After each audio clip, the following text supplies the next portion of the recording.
Did you read Trump is co-signing with a biting ruling on medication abortion? What the Chuck D? Don't believe the hype. We'll explain why it's sus as fuck. Plus, a new IVF study just dropped that shows Americans overwhelmingly believe Janelle Monáe and her Met Ball realness should have more rights than a fertilized egsicle. Joining us to talk about this new study and how maternal mortality, IVF, and abortion should always be linked when we talk about reproductive justice is Dr. Karenne Frew. Dr. Frew is an Atlanta-based OBGYN and fertility specialist who just rocked the Georgia State House explaining biology. And she joins your Buzzkills today to talk about the heightened risk Black women face in the post-Roe landscape. Plus, comedian and musician Charlene Kaye is here to tell us how she continues to shame her immigrant mother and about Labia Head, her new all-female Radiohead tribute band. All this and a steaming dump of the week's top abortion news coming up on this episode of the Feminist Buzzkills, the show that is co-hosted by a true Black dandy and a Harlem original. I'm Liz Winstead, and of course, I am referring to my co-host, Moji Alamodeo. Hello, I am indeed that dandy. Let's talk about that Black dandy Met Ball, Liz. Wow, here's the deal. Oh my gosh. Like, I love the theme, Black dandy, right? And then I loved how white people were clearly like, how do I walk this line? And sometimes profoundly failed, but look, there was one clear winner, right? There was only one winner. There was absolutely a queen crowned above all others on that carpet, and it was Janelle Monáe. Oh, fuck yeah. Oh my gosh. And she was like the last person I saw, and I was like, oh, well, we can shut it down now. And I think they literally did. Yeah. I mean, her outfit was so cool because it was this trompe-l'oeil jacket to the floor that had the purse painted on, everything painted on. And then she took it off and she had on her real outfit. And it was so perfect. It was awesome. So good. She was a Black dandy. Also, she had a monocle with a working clock in it as a part of her like headwear, which was incredible. So good. Yeah, it was really incredible. I mean, honorable mentions, Diana Ross. Oh, hell yeah. Oh my God. Did you see that train? You could see it from space. It was 18-foot white shawl. Also, I feel like she and Cher should get together and just do a cover of Defying Gravity because they both look 40 and they both are just working it so hard. It's so great. Truly killing it. Oh my gosh. And I was like, she had 1 million people carrying that incredible train. I loved it. I was like, go Diana Ross, diva, dandy, icon. And then Andre 3000, okay, he understood the assignment. It was, Black dandy, and he was dressed like a Black dandy, but also then he had the piano. It's that, the piano. Here's the deal. It was kind of like everybody does this one time where they wear a costume. And normally for regular people, it's a Halloween costume where you're like, this is a really funny idea. I'm going to dress up as like a can of deodorant. And then you're at the party and you're like, I can't fucking sit in this can of deodorant. It was a terrible idea. And it was fun for 5 minutes. And I feel like the women understand the Met Ball where the statement thing that you have, it needs to be ceremoniously taken off. Yes. So that you can sit and dance. Now, when you have a piano strapped to you and it is the main event, it's a mess. Also, imagine the coat check, even if he had to like take that off. Like, oh, coat check. Will you just here's a $3 tip. Can you just hold on to the piano for me? And the other outfit I think was worth note for me was Shabuzi. I did love it. Shabuzi was wearing a beaded vest, turquoise beaded vest. And then he had custom made a turquoise grill. It was good. It was astounding. It was so good. It was really good. I loved it. Also, I don't know. There's something about him that's really appealing. I was like very into it. Somebody was asking me, and like, I like fashion, I like style, but I don't know like a lot about this stuff. There's so much money goes into creating these like opulent things. Do they keep them? Do they like, what What happens to them? I feel like I did 2 Googles. I'm not sure. I think it's person to person because I feel like there is so much money and so much energy. And I think some people, especially the bigger stars, may actually buy their gowns, but a lot of people probably get them donated and maybe have to give them back.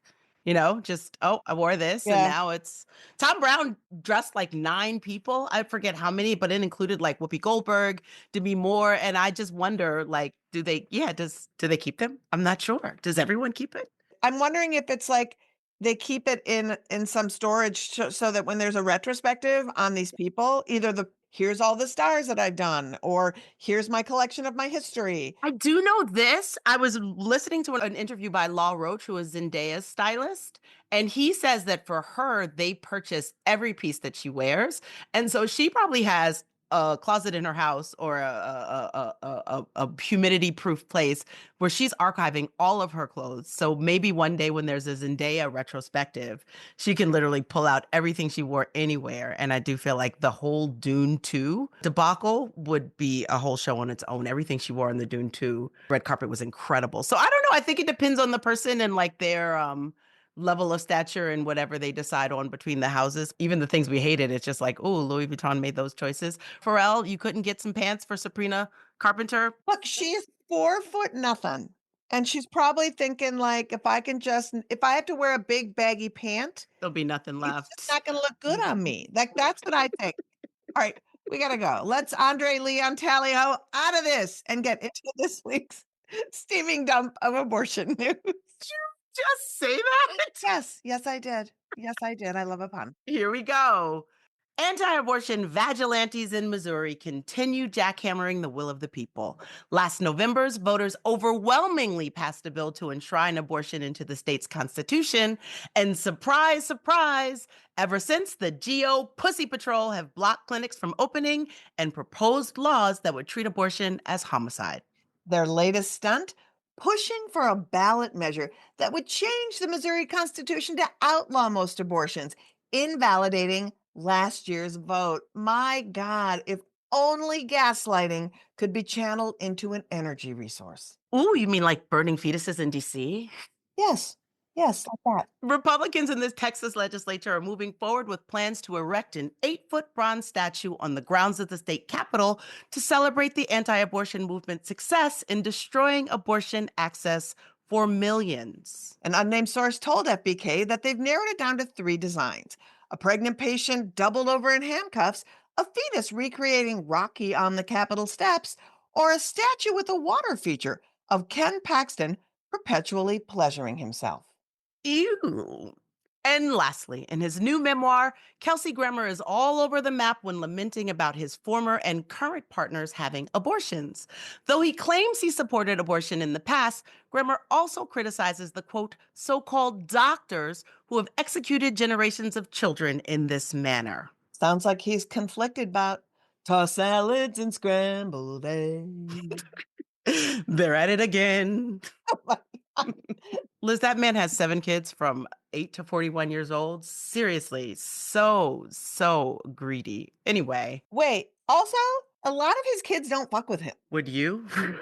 No. Anyway, before we get to the stories we will dig deeper into, we have some business to take care We of. do in Minneapolis. You want to come visit us at a table? We're going to show up with all of our abortion realness at the Tina Schlieski Genital Panic Show at the Turf Club in Minneapolis, Friday, May 30th. It's a whole bunch of really great Twin Cities musicians: Cindy Lawson, and Quattro, Molly Mayer, Mary Blue, Becky Capel, Barb Brinstead, Jenny Case, Noah Levy. It's really great. It is Tina's punk rock band, and it's so much fun. And we will be there, and we will be tabling. You can get some good abortion swag, and you can hear some great music. Always a good reason to go to Minnesota. Are you ready to talk about some abortion since we seem to have been lamenting about the Met Ball? Yeah, let's get to it. So, maybe you saw the headlines telling you the Trump Department of Justice agreed with the Biden Department of Justice on an abortion legal brief. Did you wonder if the man who ushered in the fall of Roe had a change of heart about our autonomy? Of course he did not. And you shouldn't believe the hype. This man is only in it for himself, always. This was such a junk story. So, y'all remember we have been talking about it forever. There was this anti-Miffy Supreme Court case. The sort of shitty thing about this case was that this anti-abortion consortium got together and moved and set up shop in Amarillo, Texas, so they could file an anti-abortion bill to try to stop mifepristone from being on the shelves with a specific judge who would be sympathetic to their cause. And this surprise, surprise, the judge was, and the case went all the way to the Supreme Court. And the Supreme Court finally said, hey, you guys, I don't know who you think you are, but you don't have skin in this game and you can't file these briefs. This is not happening. And we're not gonna rule on your case because A, who do you think you are? And B, in this case, if you'll remember, they had all of this data that was later thrown out. These studies were junk, but and the journals that published them were like, whoa, whoa, whoa, we did more due diligence. And the data they're presenting that says medication abortion is dangerous is like fully bullshit. And it was literally blog posts and stuff. Like, it's terrible, Yes. right? It was like blog posts and like people's like websites. It was like Exactly. website responses. So they were like licking their wounds because they didn't get their way with the SCOTUS that they handpicked. And then Moji, who enters the chat to try to bring the case back? The AGs from Missouri, Idaho, and Kansas. Basically, just before the like time would run out, where after SCOTUS ruled on it, where no one could say anything. I think when the appeal, they were like, hold up, hold up. We're going back to Texas. I want to remind you, these are the AGs from Missouri, Idaho, and Kansas. They went back to Texas and they said, we actually want to add ourselves onto this original complaint, the one that the Supreme Court rejected. Because we think we have standing. Yes, and because we will be harmed. And how it will be harmed? People will use Miffy and crowd up our hospitals. We will not have taxpayers because people will use abortions. And also, we have abortion bans, and how dare you mail your pills to our states? He literally said it could affect our water supply and also it's going to destroy our population. Idaho has like 17 people that live there. Oh my God. And Missouri has like Josh Hawley and his wife and some other nefarious people. Before they left office, the Trump Biden DOJ basically filed a motion in January saying this is the wrong venue. Texas, seriously, you guys actually aren't demonstrating any real harm. And there are ways to do this through the FDA. Why are we doing this through the judicial? These states lack standing. Well, just this week, basically Trump's Department of Justice said, oh, yeah, right, we agree. Yeah, we agree. And so, the headlines in the mainstream media were like, oh, Trump sides with Biden. And a lot of people were like, hey, is this good? And it's like, no, it's terrible because it's not that Trump is caring about abortion. It's that they just are terrified about judge shopping Yep. because they understand that that means that the left can also judge shop. Yep. And so they're like, no judge shopping for anybody. We want to bring the case to our judge that's going to actually be the slam dunk. What's interesting about also them talking about, this sort of basically reiterating the findings or the opinion of the Trump's Department of Justice is that they managed to write a 15-page thing and not say the word abortion one time. That's exactly right. And, it's also sketch too because, Trump's new FDA head, he's like, hey, I'm like down with abortion. Like I'm like with all the studies, I'm not gonna try to cause any harm unless a new study comes up that makes me think, boy, I guess I better rethink it. Literally a week after he said it, what happened, Moji?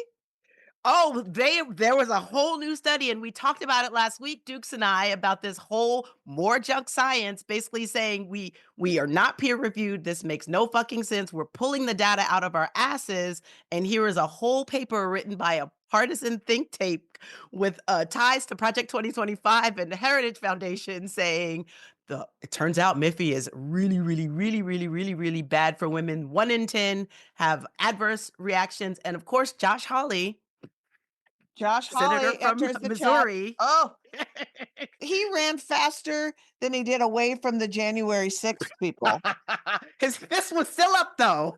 Only this time he had this study in his hand being like, look at this data. And it's like, bitch, they bought it from insurance companies and then tried to say every single thing that happened to anybody in 45 days after their abortion, they included it. So if you fell down, scrape your knee, abortion effect. It was bullshit. So Josh Hawley's like, look, Here's the new study that you should look at. And we must remind you that Josh Hawley's wife is the attorney for this whole case Yep. that they threw out. And this is the same case where his wife was presenting that shitty data as fact. So now his wife has a pile of shitty data. Josh Hawley walks in with some shitty data. It's like all they are is a shitty data fucking factory. There are two piles of shitty data in a trench coat. Oh my God, it is wild. So don't believe that Trump is in any way, shape, or form reconsidering. No. Just know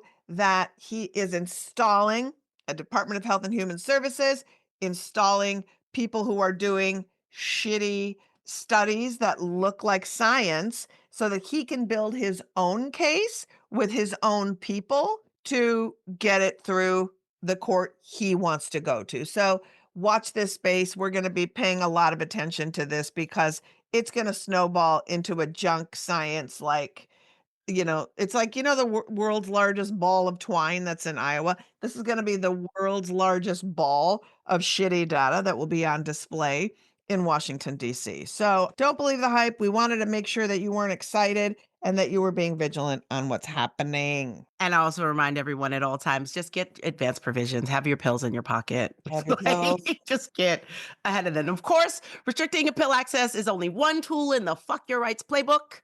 And even though voters hate it, states are also trying to grant rights to single cells who have nothing to say. That's right, Moji. In fact, this was so encouraging this week. This new survey came out from two organizations we love, Pregnancy Justice and the National Women's Law Project, that shows an overwhelming number of people do not support granting personhood to embryos or fertilized eggs over people. It's a very impressive study, and I'm excited to talk about it. So they did the study last December. They talked to 1,300 people. They made sure that in their sample that they had Black folks and Latina folks, Asian American Pacific Islanders. They're all likely voters, like 2026 likely voters. So, wait, but what did people know about fetal personhood, or what did people know about any of this? So here's what's wild. The first question they asked in the study was, have you ever heard about,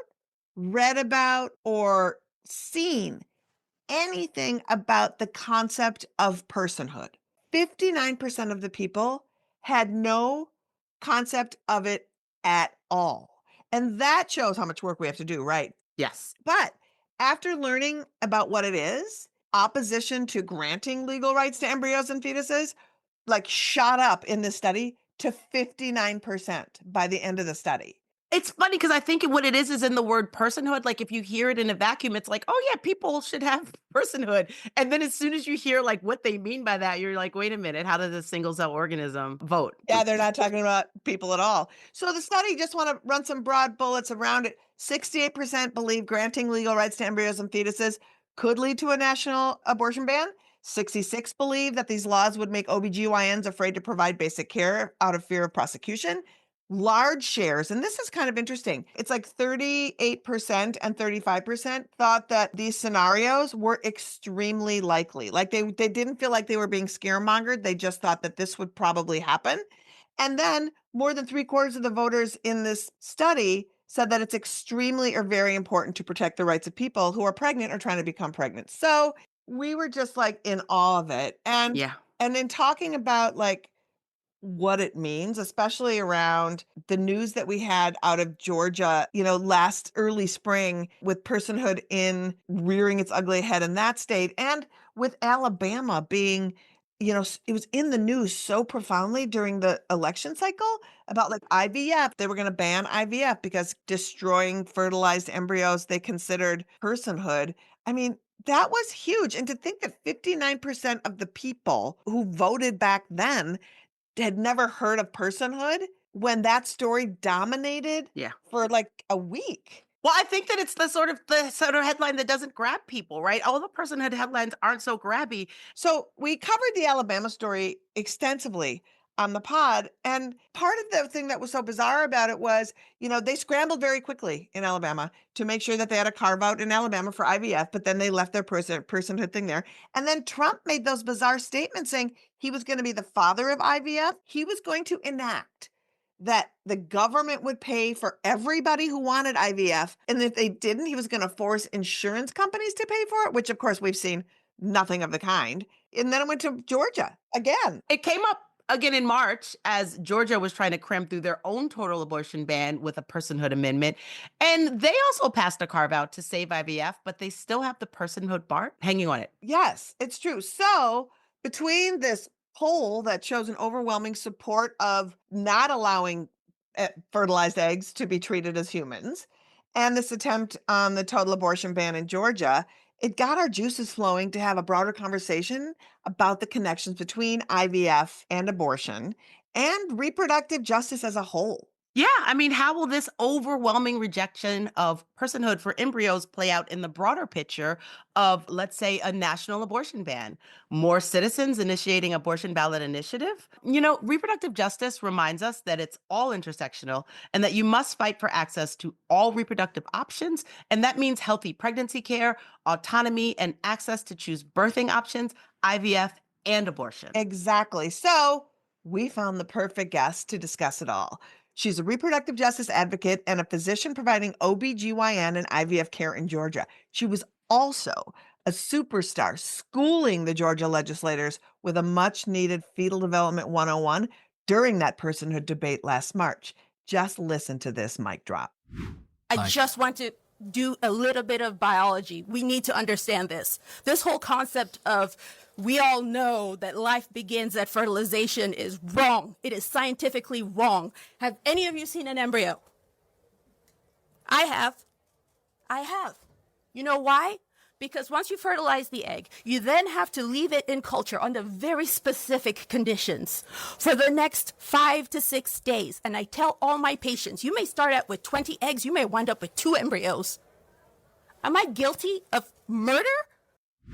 Please welcome the double board certified OBGYN and fertility specialist, Dr. Karenne Frew. Hi, Dr. Frew. Hi, Dr. Frew. Hey, Lizz and Moji. So, Dr. Frew, we're gonna not lie. We are fangirling because you were such a powerhouse when you sort of schooled the Georgia legislators about biology, and it was all over the internet. And we were like, oh my God, she ticks all the boxes, covers all the bases on things that people aren't talking about, especially when it comes to, you were testifying against this sweeping Georgia personhood bill.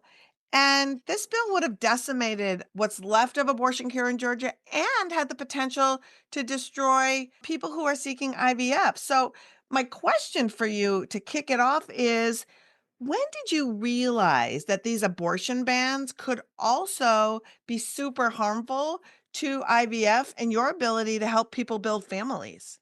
I've always been aware. So the thing that got me down to the Capitol that day was finding out that they were going to have a last minute hearing that was being pushed by out of towners who were bussed in to testify in favor of it. They were largely male, white. There was an archetype. It was bearded, well groomed, with a blue jacket. I watched 3 or 4 of such individuals from all other states, not Georgia, testify before I got up there. And I found out about it 2 days before it was supposed to happen. But the biggest fear that has gripped the entire reproductive world for years is the idea that embryos or fertilized eggs, which is where they were going, would be granted personhood. And let's talk about that word because it sounds very benign. And of course, you would want to give rights to potential people because that is what we're doing with IVF is making people. They stay babies for like 5 seconds. So I don't even want to call it personhood. It's granting them the same rights as your children. And this to me was going to end my job For one thing, that was just one aspect of it, seriously. What had also happened in Alabama the year before. So on February 16th in Alabama, their Supreme Court said embryos were to be considered to have the same rights as children. And the very next day, all IVF, all reproductive care shut down. And the Alabama legislature scrambled and wrote in protections only for IVF. But the amazing thing is that the personhood statute has not been struck down. It is still alive and well in Alabama. So I was not going down with new information. It was something I'd always been afraid of. And now it was actually happening, and it was threatened to happen in my state. And it would put 52% of the population at risk. Anyone capable of pregnancy was going to be at risk. So, as we explained to our listeners earlier, apparently Governor Kemp also either heard of this or maybe he was doing this, but he signed a bill protecting the right to IVF after this mess, after this hearing. And my question is, now that the IVF bill is passed, do you think that Governor Kemp will still sign a personhood bill? How do you think anyone at all who pushes these kind of policies squares the difference between a fertilized egg done in your clinic and one fertilized during, sex? So, good question. And they are diametrically opposed. If fertilization happens in the clinic and they've written it now into the Constitution, it was an amendment, it's a one pager, and it protects the right, the access to IVF. So, in principle, I'm protected. On the other hand, if they sign in a personhood bill with the aim of making all abortion illegal, then those two stand in opposition to each other. There's cognitive dissonance there. And I think there are grounds for lawsuits to ensue to see which one takes precedence over the other, especially if on a timeline, one is getting signed right after the other. So House Bill 428, which is what you're referring to, has been signed into law, was actually debated. And those same legislators had voted yes on protecting IVF prior to this hearing on House Bill 441 about criminalizing reproduction, actually. So criminalizing miscarriage, criminalizing just anyone who can get pregnant. So this is basically similar to how they're trying to divorce miscarriage management from abortion care, right? They're trying to say these things that are the same are not the same. Medically, they are. They're absolutely the same thing. In order to graduate with a degree in obstetrics and gynecology, the ACGME requires you to actually have training in miscarriage management. They are medically termed abortions. All pregnancy loss prior to 20 weeks is an abortion. It is either a spontaneous abortion, it's a threatened abortion, it's a complete abortion, it's an induced abortion, it's an abortion.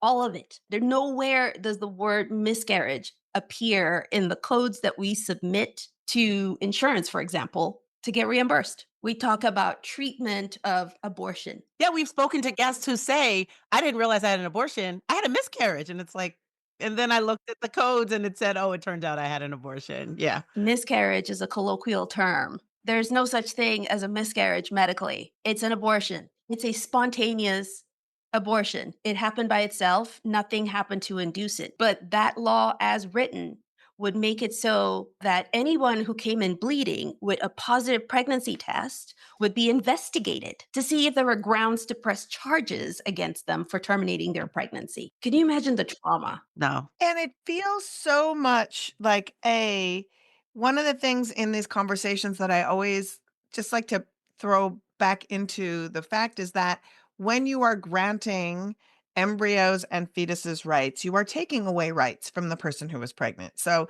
you are removing those rights.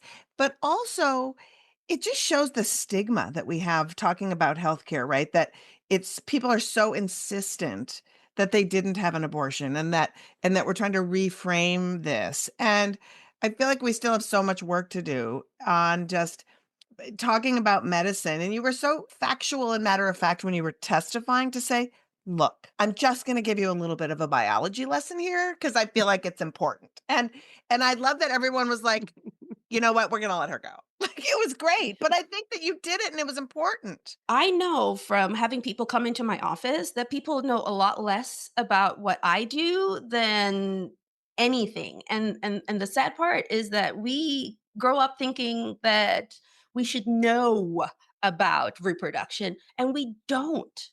Yeah. So, I read the comments and there were people who were genuinely arguing that a fertilized egg was actually two cells. And I thought, oh my stars, I need to take a picture and show them what it looks like. It's a single cell. Yeah, I wanted to ask you about the comments because I looked at them too. And I saw many people with some wild ideas about how things work. But then I also wondered too, you must have changed some minds that day. And did you feel like I got through to some people? Like, did you see that happening? For a few, yes, because I think they were not expecting someone with lived experience and expertise to show up and talk about it in a way that centered my lived experience. I had to point out that my miscarriage management, had it adhered to the laws that they were trying to pass, would have ended my life. And I don't know about you, but I would like to think that I have some value added when it comes to society at large. When I look at all the families that have been touched by their interactions with me, not to mention my friends and family. I mean, I want to get into actually the value you add and the work that you do as a physician, as a Black woman physician, and especially as one that is really concerned with equity in infertility care. And when I was like researching for this, I really loved looking at your website because you really had just a lot of equity in your website. You showed like the prices for fertility services. Mhm. You had a patient journey map. You just provided a lot of info for someone to, if I was looking for infertility care, you don't always know the things you don't know. And I just feel like your website really laid out how you can walk through a journey with you to with their fertility care. And can you just talk about how that kind of transparency empowers the patient and builds trust, and especially when talking about infertility through a reproductive justice framework? Well, some people think that if I center the people who've always been left out, that somehow I'm ignoring the people who have always had access to the care. And the first thing I say is that's just not true. What I'm doing is including bringing up to the same level of care everybody. I'm trying to level the playing field.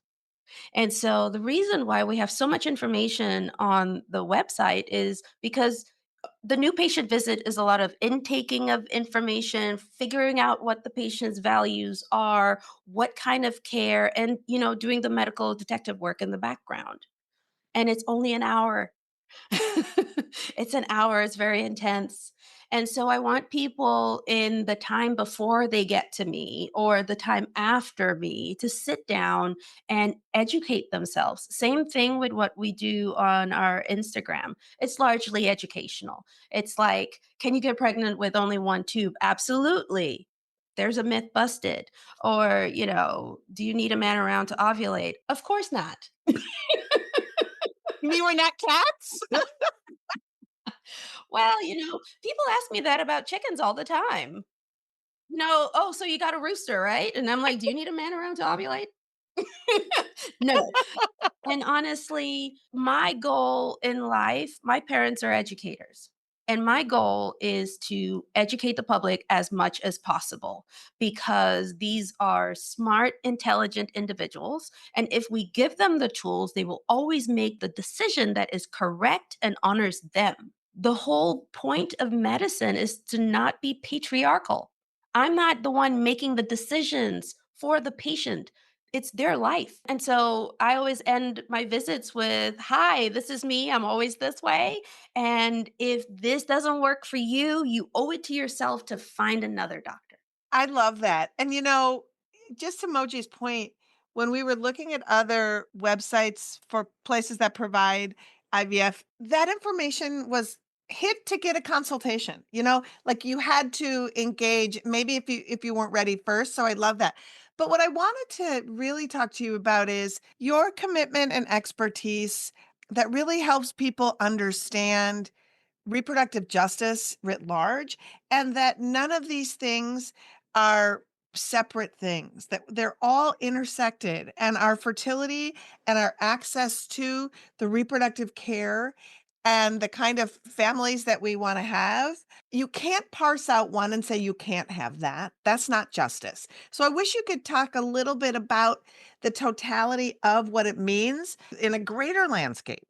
So, ideally, what it would mean is leaving complicated decision making in the hands of the people who are best equipped to do so, such as myself and my patients. Wow. That was so radical. simple. I just wondered maybe you need more words because that was way too easily to understand.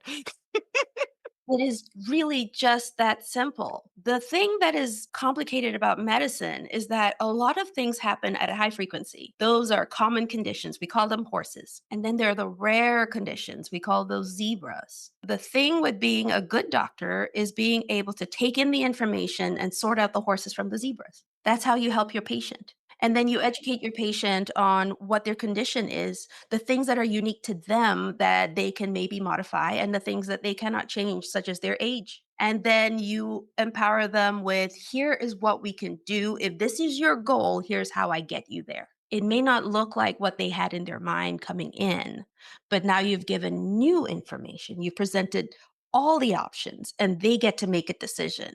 And that way you can feel very comfortable, come what may, because I run a business with a really high failure rate. Reproduction is inefficient, Yes. and you cannot account for all the nuance with law. You have to leave room for the doctors to doctor. That's what reproductive justice looks like to me. And that's what we see basically these states with abortion bans coming up against. That's what's leaving people bleeding in parking lots because they create these laws that don't take into account all the nuances of the messiness of reproduction using assisted reproductive technologies or not.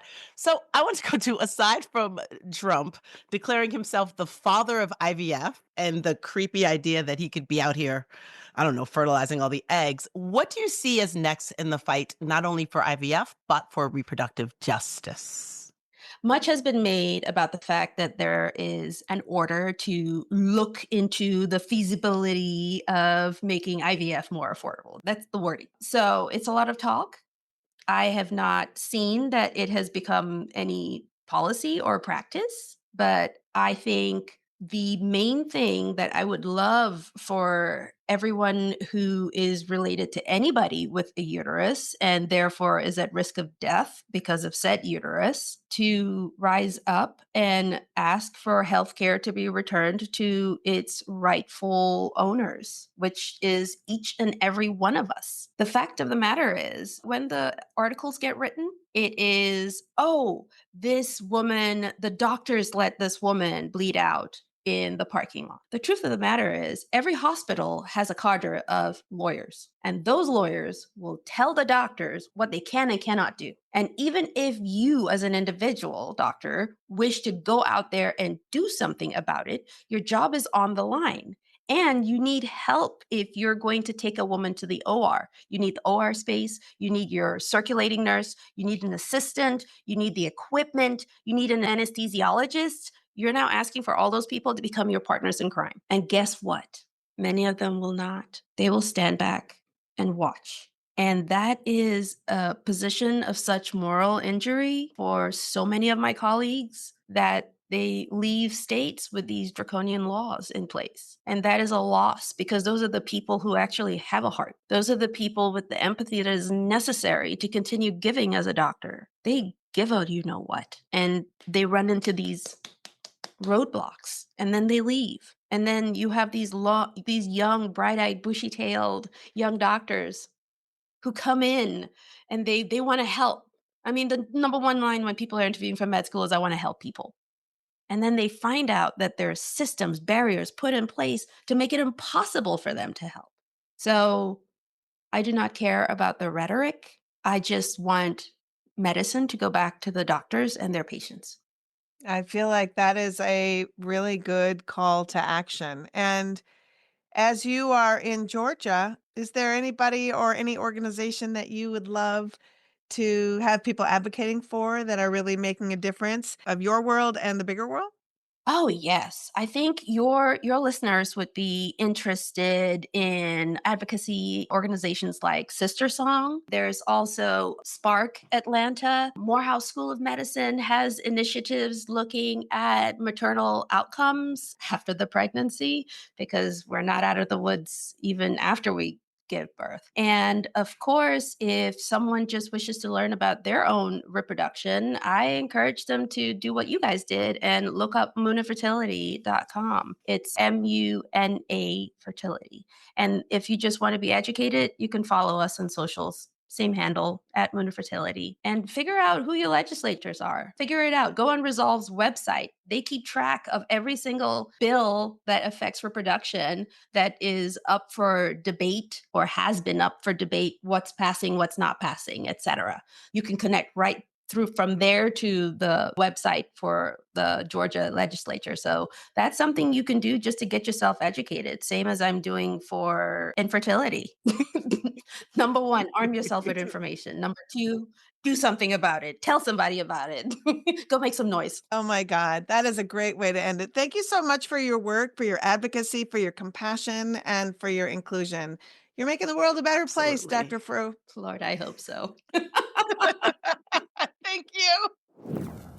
Thank you so much, Dr. Frew. It is so important to make these connections.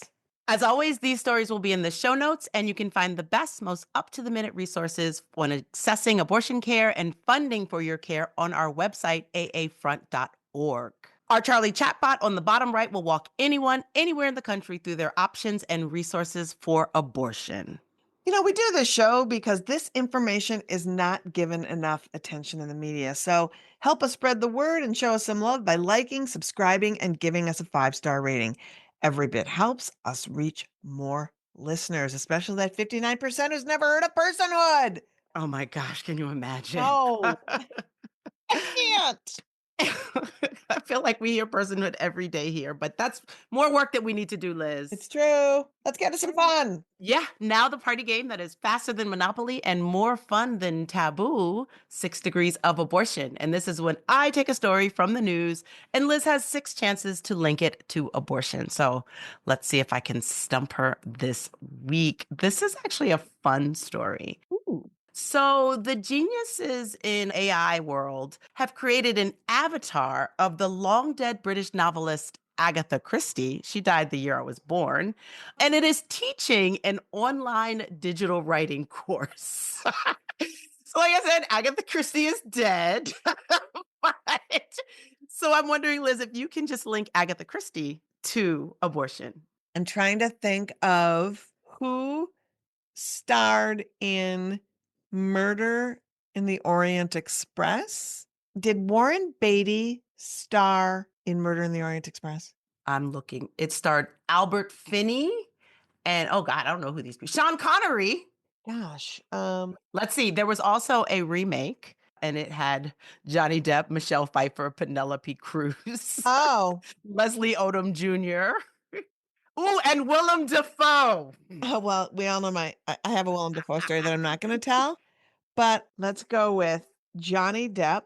My friend Lisa was roommates with Amber Heard, and Lisa is an AAF super volunteer who did indeed spend one 35 below zero January day with me in 2025 at the Minnesota State Capitol protesting Trump. So Lisa to Amber Heard to Johnny Depp. I had to have a lot of clues on it, but I like that one. I'll take it. That was good. I like that one as well. I was like, oh, Agatha. Also, how weird is it? Why do we have AI teaching people writing? That's just such a weird story to me. Yeah.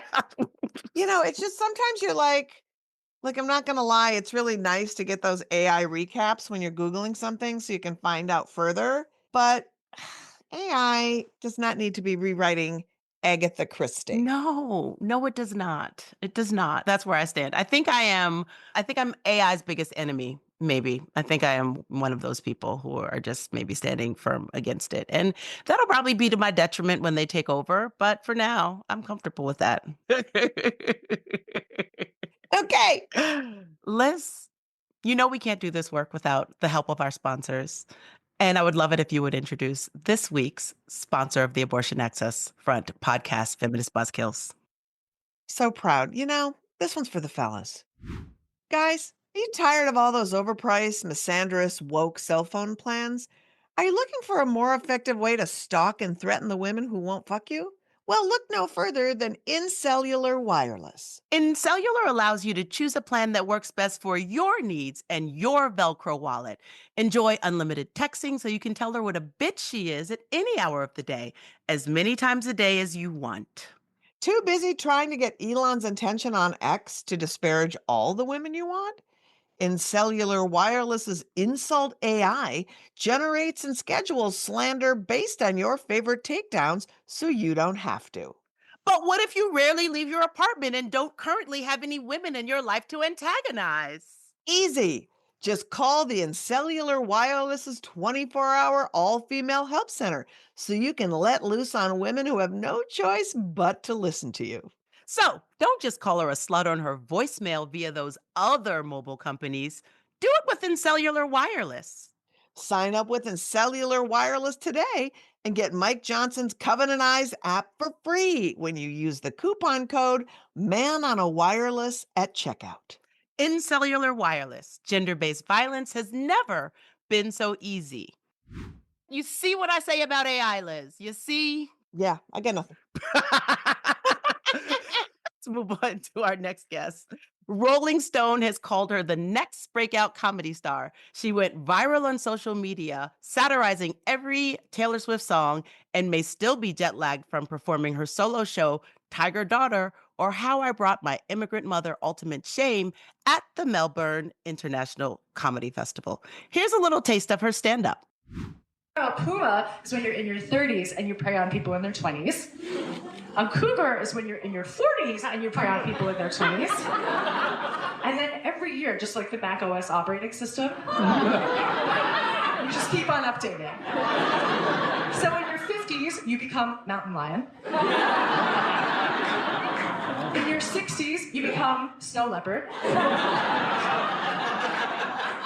In your 70s, you become the gender-neutral El Capitan.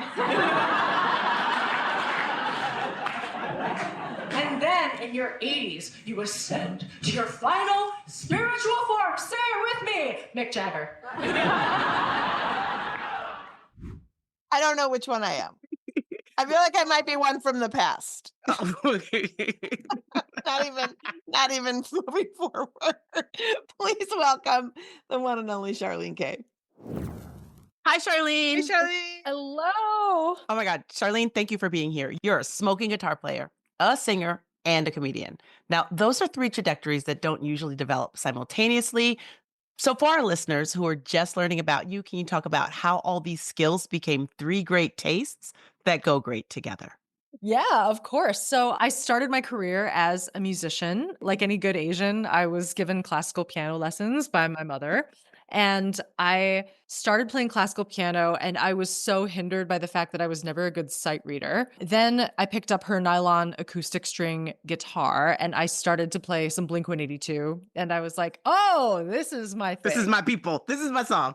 Yeah. And I was like, oh, like I just resonated with it so much more. I've always been a tomboy. I've always really enjoyed punk music, and it really got me into rock music and emo in this way that was very characteristic of the early 2000s, with which I resonated with it so deeply. So now that I'm in my late 30s, I feel like piano is something that I've reclaimed for myself because I don't associate it with recitals or like perfection or competition. But that was definitely the beginning of my love affair with guitar. And so I played guitar all through high school. I started writing songs at the end of my time in high school.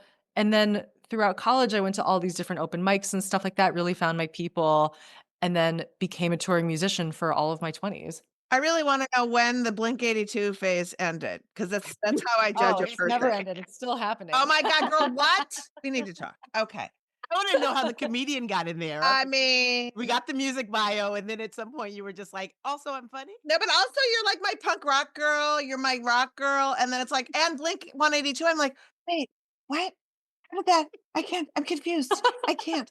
But I'm here with you because we all have our things. I saw this piece on you from like almost 10 years ago, and you said something that hit me, and I think hits a lot of people really deep. And you said it's hard to be what you cannot see. And I think for people who are queer, women, people of color who are going down a path, if you can't see somebody like you doing it, it's super hard to envision that your dream could be that. I just want to hear your take on why representation really matters, and who you look to as your trajectory happened. Who are your idols and your icons? Yeah, thank you for asking that. I grew up in Scottsdale, Arizona in the early 2000s, and there were maybe 5 Asian people at my high school. Not only were they Asian American, they were more traditionally Asian than I was, in the sense that my mother is a Chinese immigrant, but she's very Americanized. The friends that I had that were Asians, it was like there was this stereotype of smart Asians that were expected to get into Harvard that was very easy for my mother and my family to sort of like box me into. And for that reason, it was really difficult for me to explore my interests in the arts. So I played piano, but it was for competition. It was for a reward. It was for the resume building. It was never for expression or art. And like the irony is that that is what I glommed onto. And I was like, oh, I love writing songs and I love expressing myself in this way. And my mom was like, well, we didn't want you to do that with it. Like, we never expected you to fall in love with Don't be it. too creative. Yeah. And so, like, I think I was always ashamed of my Asian identity, and I did everything I could to be more white passing. I would like dye my hair. I would like try to like, lighten my skin, and I would hide my lunch and all this stuff. I feel like for a lot of Asian folks I know who are millennials, the story is very similar. Representation has gotten so much better, but like back in the 90s, early 2000s, there really weren't very many of us at all. And the only person that I looked up to and loved was Cassandra from Wayne's World. Oh my God. You remember her?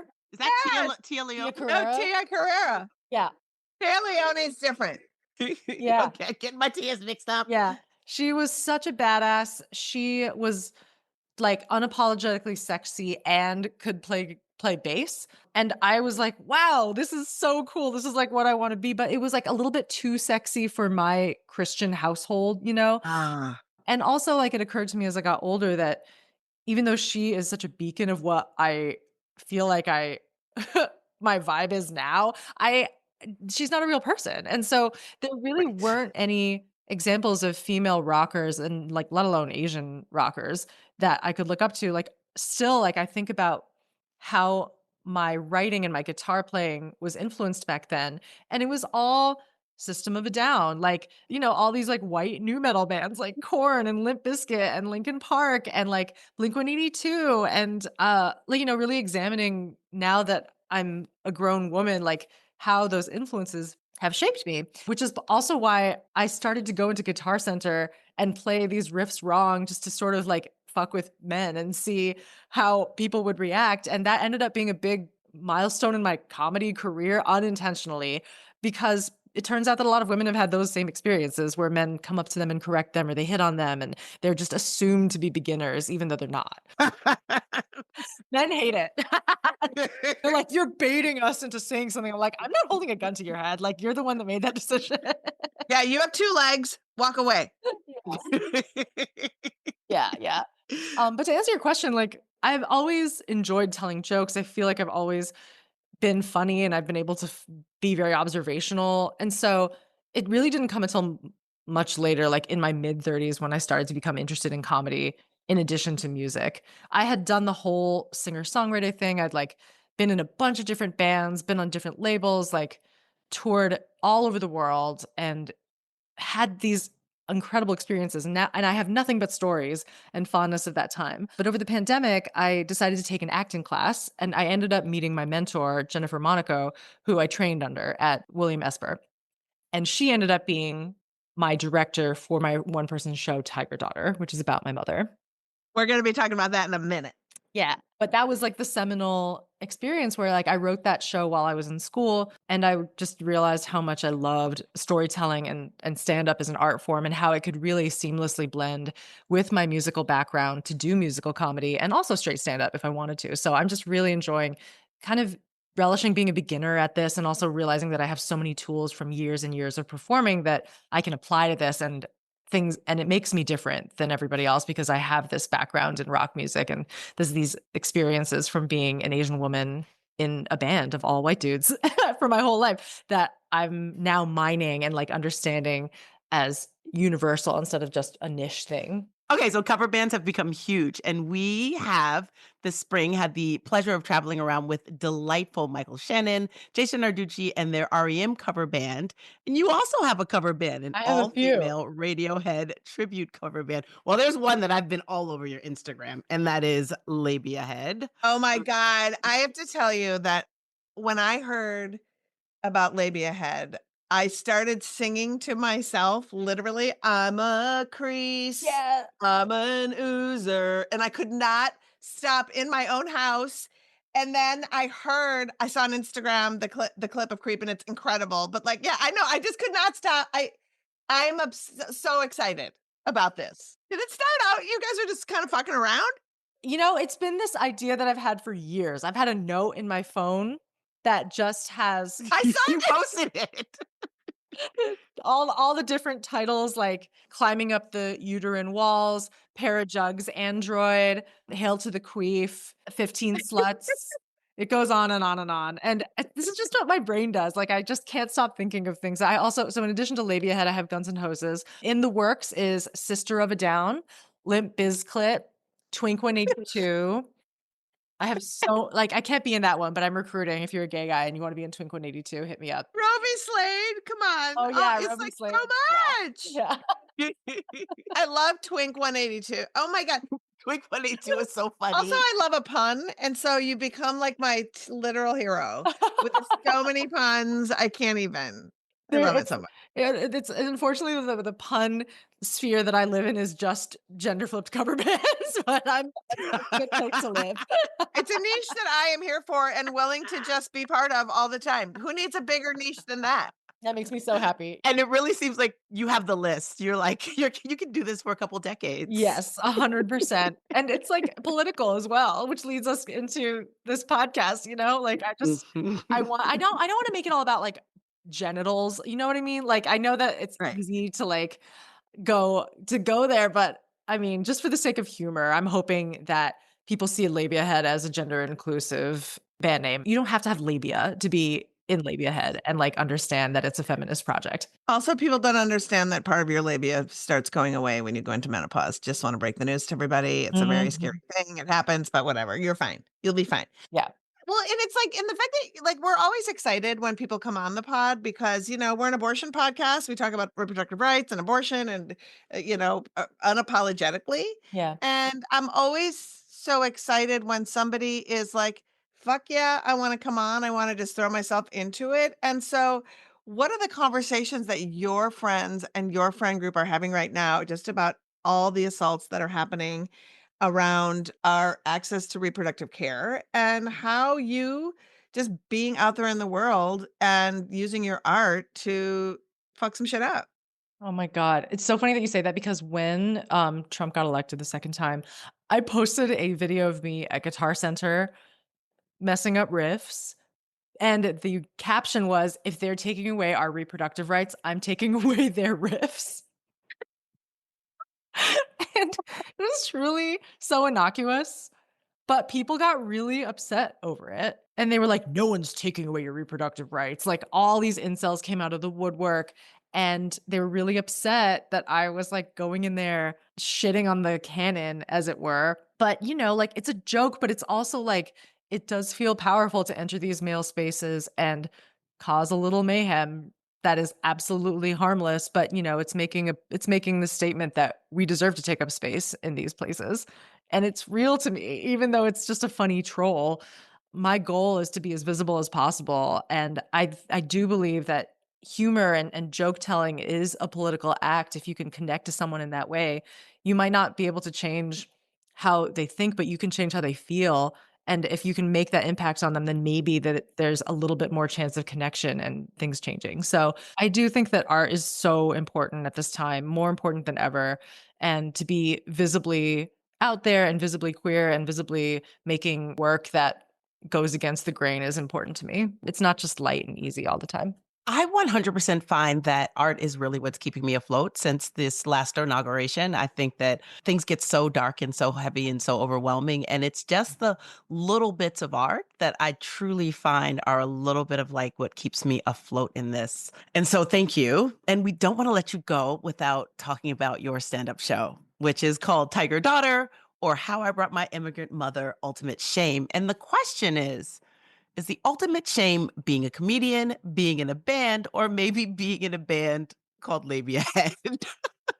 Well, yeah, all of the above. And also the title, and thank you for saying the whole title. I specifically created that long title because I think it is a bit of a bait and switch. People come to the show with their own parent issues, thinking that it's maybe going to be a traditional retelling of what they think a tiger mother is, but the switch is that my mom is so unconventional and she's not a typical tiger mom in the sense that she only wanted me to go to Harvard or only wanted me to become a doctor. She was a musician and she grew up in poverty in Singapore in the 1960s, and she was never able to pursue her dream of being a musician. So what happens when you sacrifice everything to give your children a better life in America only for them to become the thing that you wanted to be? Wow.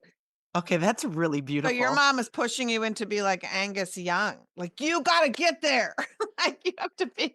Yeah, she's an outrageous, unforgettable, charismatic, loud person. And like I feel like we clash because we're so similar in that way. And I feel like there's always been a bit of like a hurt that I became a pop star and a comedian because she is she's the center of gravity in every room she walks into.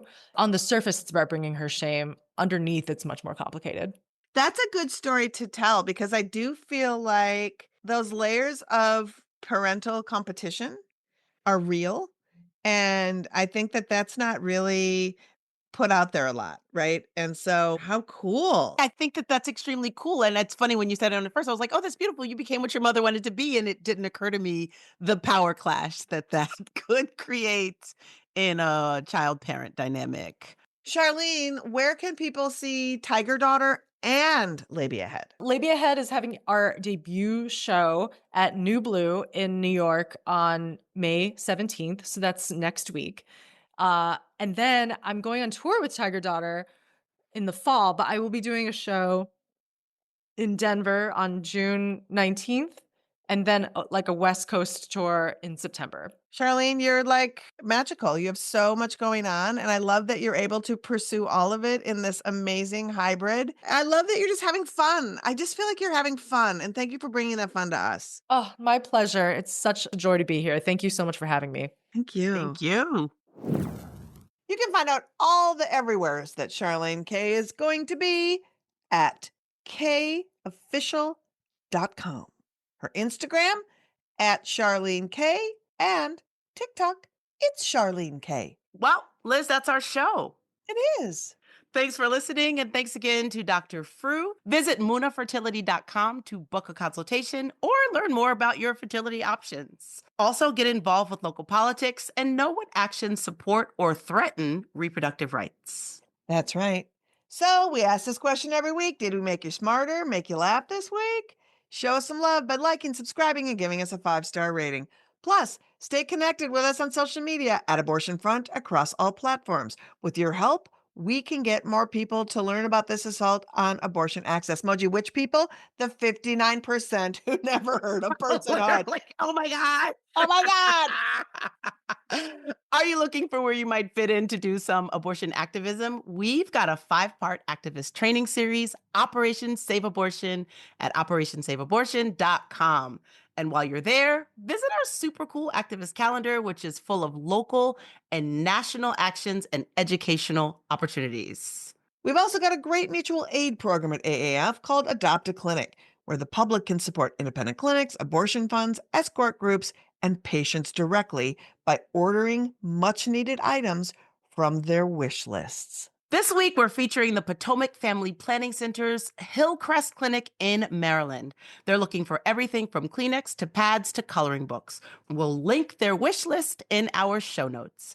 If you want to get more involved but not sure how, you can always sign up to volunteer at our website, aafront.org, and let's figure it out together. And we're dark next week, but we'll be back the following week with some incredible guests, and we'll let you know who they are as soon as we know who they are. I'm kidding. We'll let you know who they are. You're going to forget if we tell you now, but we'll let you know next week. And join our Patreon. You'll support great content and get cool FBK merch and experiences. All pledges support this pod and all of our activism at Abortion Access Front.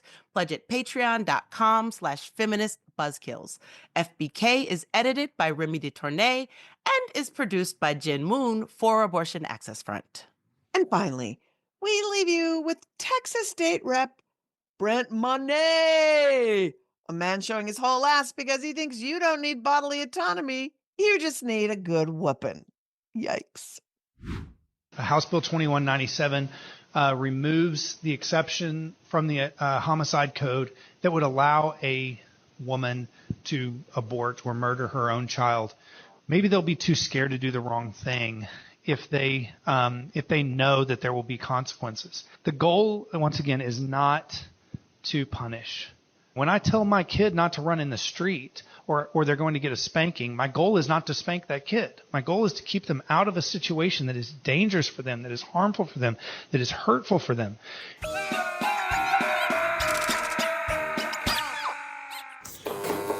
Feminist Buzzkills, the podcast from Abortion Access Front. New episodes drop Friday. When BS is poppin', we pop off.